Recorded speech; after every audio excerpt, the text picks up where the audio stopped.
आज वो सम्राट चौधरी जो है वो शहीद होने जा रहे हैं। भारतीय जनता पार्टी में वैसे नेताओं को क्या होगा जो पगड़ी बांध लिए थे कि अब हम नीतीश कुमार को अपने साथ नहीं रखेंगे। उनका जवाब क्या था कि पगड़ी का जवाब पगड़ी से दिया जाएगा। कोई नहीं चाहता है कि नीतीश कुमार के साथ फिर से भाजपा सरकार बनाए। सम्राट चौधरी की पगड़ी या फिर सम्राट चौधरी का पद, नरेंद्र मोदी के लिए बिहार भाजपा कोई मैटर नहीं करता है। ऐसे कई नेता हैं जो नीतीश कुमार के भाजपा में जाने से शहीद हो जाएंगे। सम्राट चौधरी प्रदेश अध्यक्ष के पद से इस्तीफा भी दे सकते हैं। एक पगड़ी तभी उतारेंगे जब नीतीश कुमार को कुर्सी पर उठाएंगे। नरेंद्र मोदी की पुनः वापसी कैसे मजबूती से हो जाए उसको लेकर वो भाजपा के बड़े बड़े नेताओं की बलि लेते रहे। नीतीश कुमार की वापसी हो रही है, नीतीश कुमार के नेतृत्व को स्वीकार करना आपकी मजबूरी है। और इस बार भी नीतीश कुमार पाला बदलेंगे, भाजपा के साथ आएंगे तो दर्जन भर नेताओं की बलि चढ़ने वाली है। कसम खाए थे कि नीतीश कुमार को उतारेंगे तभी पगड़ी उतारेंगे, तो अब उनका जो है वो कह सकते हैं कि इज्जत जो है वो दांव पर आ गया है। हो सकता है कि नीतीश कुमार आज इस्तीफा दे दे और कल जो है वो शपथ ग्रहण समारोह रविवार के दिन हो जाए तो कोई बड़ी बात नहीं। तो नीतीश कुमार भाजपा के साथ जाएंगे ये तो तय हो गया है। भाजपा के साथ नीतीश कुमार के जाने का फैसला जो है वो तेजस्वी यादव को काफी फायदेमंद होगा। तो भारतीय जनता पार्टी तो बखूबी नीतीश कुमार को जानती है। तो पिछली बार याद कीजिए जब भाजपा के साथ नीतीश कुमार गए थे तब भी दर्जन भर नेताओं की बलि चढ़ी थी। नीतीश कुमार सुशील मोदी की वो जोड़ी फिर से जो है एक बार देखने को मिल सकती है। भारतीय जनता पार्टी नीतीश कुमार को बेहद करीब से देख चुकी है और सुशील मोदी जैसे नेता फिर से बिहार भाजपा में एक्टिव होने जा रहे हैं। चुनाव के वक्त में तेजस्वी यादव ही वो शख्स था जिसने रोजगार के मुद्दे पर पूरी चुनाव की माहौल बना दी थी। इस बार क्या होगा? इस बार नीतीश कुमार को तो ऐसा नहीं है कि धोखा मिल जाएगा। नीतीश कुमार के साथ अगर तेजस्वी नहीं जाते तो शायद 25 में वो पूर्ण बहुमत की सरकार बना लेते। उन्होंने कहा था कि जब हम आएंगे तो रोजगार पे काम करेंगे,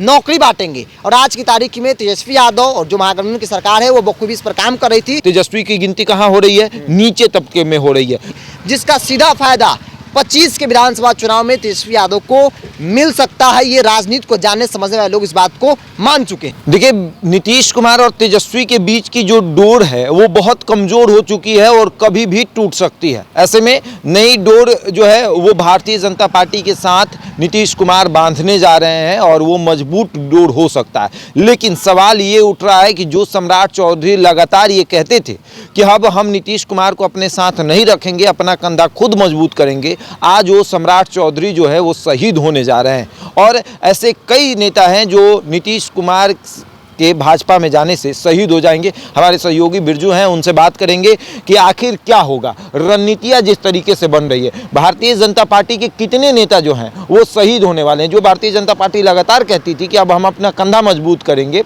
हम अपने कंधे पर किसी को नहीं बैठाएंगे, वो गाजे बाजे के साथ तैयार है नीतीश कुमार का स्वागत। सबसे बड़ी बात, नीतीश कुमार भाजपा के साथ जाएंगे ये तो तय हो गया है। हो सकता है कि नीतीश कुमार आज इस्तीफा दे दे और कल जो है वो शपथ ग्रहण समारोह रविवार के दिन हो जाए तो कोई बड़ी बात नहीं है। अब सवाल है कि भारतीय जनता पार्टी में वैसे नेताओं को क्या होगा जो पगड़ी बांध लिए थे।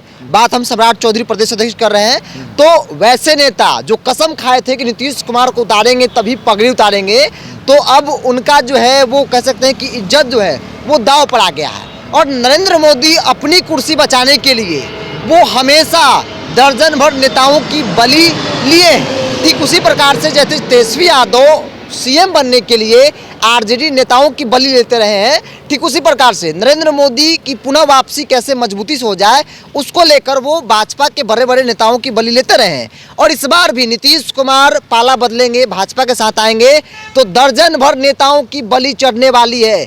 पिछली बार याद कीजिए जब भाजपा के साथ नीतीश कुमार गए थे तब भी दर्जन भर नेताओं की बलि चढ़ी थी और इस बार भी एक दर्जन नेता। और खबर तो यह भी है कि सम्राट चौधरी की नाराजगी इस कदर है कि सम्राट चौधरी प्रदेश अध्यक्ष के पद से इस्तीफा भी दे सकते हैं, क्योंकि नीतीश कुमार के नेतृत्व उन्हें स्वीकार नहीं है। और जो उन्होंने पगड़ी बांधी है, कल उनका जवाब क्या था कि पगड़ी का जवाब पगड़ी से दिया जाएगा। क्योंकि सम्राट चौधरी वो नेता है ना भाई, जब उन्होंने पगड़ी बांधा था और कहा था कि ये पगड़ी तभी उतारेंगे जब नीतीश कुमार को कुर्सी पर उतारेंगे, तो ठीक वैसी परिस्थिति बन गई है। जो परिस्थिति आरजेडी के साथ थी, तेजस्वी यादव के साथ थी, वही परिस्थिति मोदी के सामने है कि मोदी अपनी कुर्सी बचाने के लिए भाजपा के नेताओं की बलि लेने को तैयार हो चुके हैं। और अमित शाह की बैठक में सम्राट चौधरी ने बहुत स्पष्ट तरीके से कहा था कि अगर नीतीश कुमार को फिर से हम लोग अपनाते हैं तो जो कैडर इतना संघर्ष किया, मजबूत हुआ, 25 में हम लोग खुद के बदौलत सरकार बनाने की स्थिति में आ सकते हैं, वो कैडर खत्म हो जाएगा। और अमित शाह ने उनकी बातों को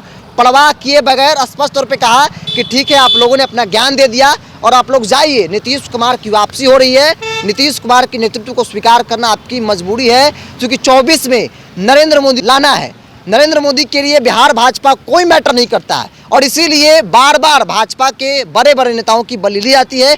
इस बार भी सम्राट चौधरी जैसे दर्जन भर नेता, मतलब कि उनका अस्तित्व जो है वो खत्म के कगार पे है और सुशील मोदी जैसे नेता फिर से बिहार भाजपा में एक्टिव होने जा रहे हैं। और खबर है कि सुशील मोदी, जो जोड़ी पहले देखने को मिलती थी नीतीश कुमार सुशील मोदी की, वो जोड़ी फिर से जो है एक बार देखने को मिल सकती है। देखिए, जब जब नीतीश कुमार को ऐसा लगता है कि सामने वाला दल जो है वो मजबूत हो रहा है, तब वो उनके साथ जाकर सरकार बनाते हैं और उनको कमजोर कर देते हैं। इसके पहले जब देखा गया कि 22 से पहले तेजस्वी यादव का कद काफी बढ़ चुका था और जिस तरीके से वो लगातार बेरोजगारी पर, महंगाई पर सवाल उठा रहे थे, लोग कह रहा था कि 2025 के चुनाव में तेजस्वी यादव बहुमत से सरकार बनाएंगे। क्या हुआ? नीतीश कुमार ने उनका साथ पकड़ा, उनको बर्बाद कर दिया और अब तेजस्वी की गिनती कहाँ हो रही है? नीचे तबके में हो रही है। लेकिन अब क्या होगा? भारतीय जनता पार्टी क्या इस चीज़ को एक्सेप्ट करेगी कि नीतीश कुमार उनको बर्बाद करे, वो बर्बाद हो? क्योंकि भारतीय जनता पार्टी नीतीश कुमार को बेहद करीब से देख चुकी है। 2013 में अलग होना,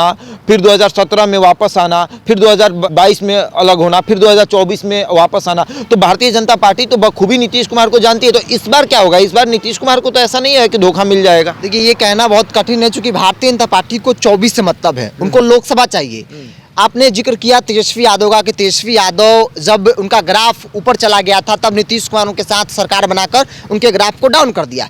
उस वक्त भी आरजेडी का एक एक कार्यकर्ता तेजस्वी यादव के इस फैसले के मन ही मन खिलाफ था।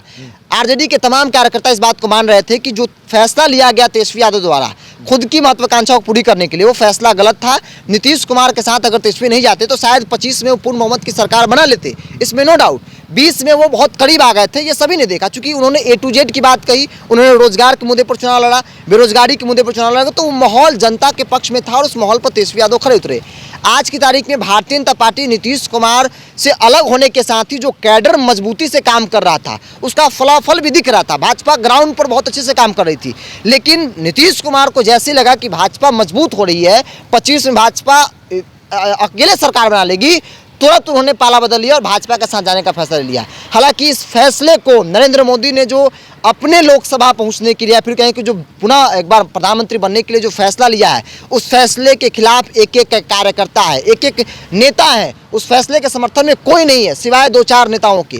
कोई नहीं चाहता है कि नीतीश कुमार के साथ फिर से भाजपा सरकार बनाए, क्योंकि ग्राउंड पर क्या स्थिति है सभी लोग जानते हैं और इसका खामियाजा भारतीय जनता पार्टी को भुगतना पड़ेगा। 24 में बेशक नरेंद्र मोदी की वापसी हो जाए, लेकिन 25 के विधानसभा चुनाव में जो है बहुत नेगेटिव असर पड़ेगा। हालांकि उस असर से नरेंद्र मोदी को कोई मतलब नहीं है। नरेंद्र मोदी को मतलब है प्रधानमंत्री बनने से, बाद बाकी बिहार भाजपा और विधानसभा में क्या हो नहीं हो उससे नरेंद्र मोदी को कोई भी थोड़ा सा भी मतलब नहीं होने वाला है। और हम तो ये कहते हैं कि इस फैसले से, भाजपा के साथ नीतीश कुमार के जाने का फैसला जो है वो तेजस्वी यादव को काफ़ी फायदेमंद होगा, क्योंकि तेजस्वी यादव ने जो रोजगार को लेकर माहौल बनाया, बेशक नीतीश कुमार कह रहे हो कि हम काम कर रहे हैं, मेरा एजेंडा है, लेकिन चुनाव के वक्त में तेजस्वी यादव ही वो शख्स था जिसने रोजगार के मुद्दे पर पूरी चुनाव की माहौल बना दी थी।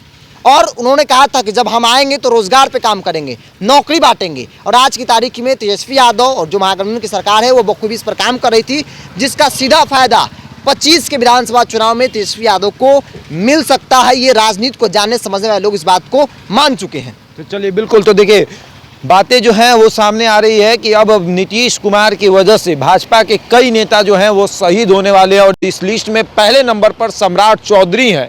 और अब क्या होगा? सम्राट चौधरी की पगड़ी या फिर सम्राट चौधरी का पद, किसे बचाएंगे सम्राट चौधरी? बहरहाल इस खबर में इतना ही। बने रहे हमारे साथ और देखते रहें द इंडिया टॉप।